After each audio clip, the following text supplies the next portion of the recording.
যে নাচ কথাটা সূরা নাসের মধ্যে কয়েকবার করে আল্লাহ পাক উল্লেখ করেছেন। এখানে প্রত্যেকবারই নাচ আছে, যেমন ইলাহিন নাস, মালিকিন নাস, ইলাহিন নাস, মিন শাররি ওয়াসওয়াসিল খান্নাস, আল্লাহ জিওয়াজবেসি ফিসুদিন নাস, মিনাল জিন্নাতি ওয়ান নাস। প্রত্যেকটা শব্দের পিছনে নাচ জড়িত আছে। নাচ মানে মানুষেরা, বাংলাতে যেরকম মানুষ, মানুষের বহু বচন হইল মানুষেরা, আরবিতে ইনসান, ইনসানের বহু বচন হইল নাচ। নাচ মানে মানুষেরা।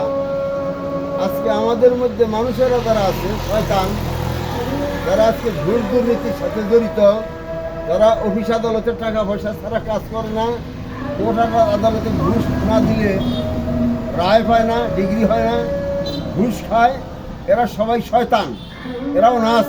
অর্থাৎ এই মানুষেরা একজনও তার ঘুষ খায় না।